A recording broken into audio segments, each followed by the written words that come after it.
Bismillahirrahmanirrahim. Assalamualaikum warahmatullahi wabarakatuh.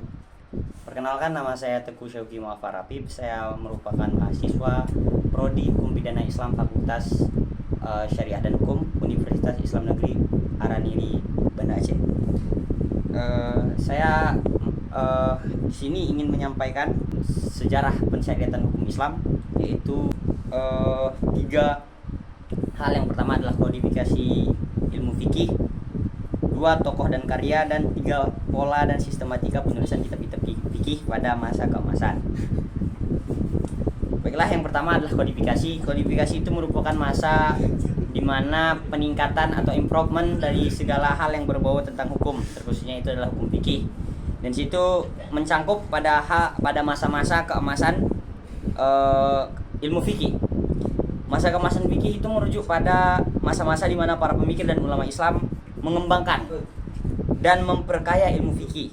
Masa keemasan fikih terjadi pada abad kedua sampai abad keempat Hijriah, di mana pengembangan ini memunculkan ilmu-ilmu atau mazhab-mazhab atau pandangan-pandangan dari beberapa ulama-ulama dalam ilmu fikih ini. Seperti kita ketahui bersama, ada 4 imam mazhab yang diakui, yaitu mazhab Imam Hanafi, Maliki, Syafi'i, dan Hambali. Selebihnya memang ada lagi pemikir-pemikir, tapi kita mengambil 4 ini saja karena di negara kita kan khususnya Islam cuma mengambil 4 hal ini saja.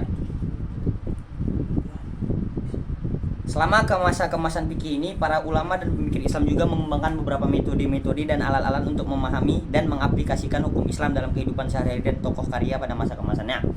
Oke, selebih dari itu saja, tidak juga ada pengembangan dalam cara pandang atau dalam hal atau tata cara dalam mengeluarkan suatu hukum itu. Seperti kita ketahui bersama, kalau pada masa Nabi Muhammad itu pengeluaran hukum itu hanya didasari oleh 3 hal.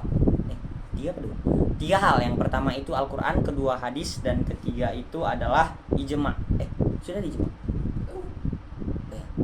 Salah suruh. Oke, lanjut. Oke, intinya dulu masih berpusat pada 2 hal, yaitu Al-Quran dan Sunnah. Itu pada masa Nabi. Tapi kan hukum tidak bisa stuck di situ saja atau berhenti di situ saja. Hukum pasti akan selalu berkembang dimanapun tempatnya. Oleh karena itu, makanya keluarlah pandangan-pandangan atau tata cara baru dalam mengembangkan hukum Islam ini.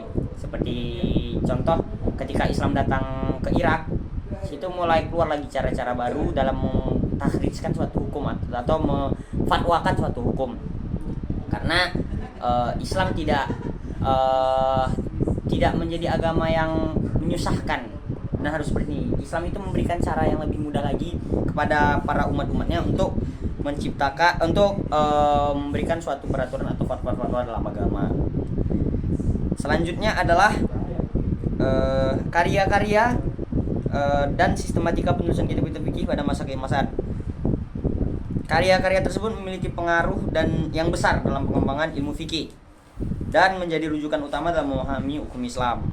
Pola dan sistematika penulisan kitab-kitab fikih pada masa keemasan itu mencangkup pada hal-hal yang berdasar pada metode pengumpulan hadis dan penyusunan kaidah-kaidah hukum Islam. Para ulama dan pemikir Islam pada masa itu mengembangkan berbagai metode yang digunakan dalam metode istinbat atau penyimpulan atau pengeluaran suatu hukum, yaitu mengeluarkan hukum dari sumber hukum Islam yang ada.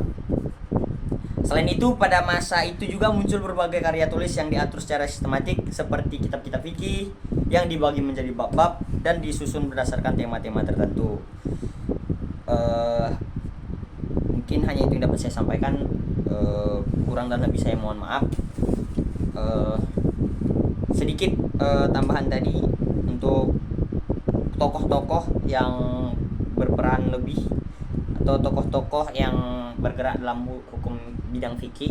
Untuk keempat ulama mazhab itu adalah tadi sudah saya sebutkan 4 tadi: Imam Malik atau nama lengkapnya Imam Malik bin Anas, Imam Abu Hanifah, Imam Syafi'i, dan Imam Ahmad bin Hambal atau Imam Hambali.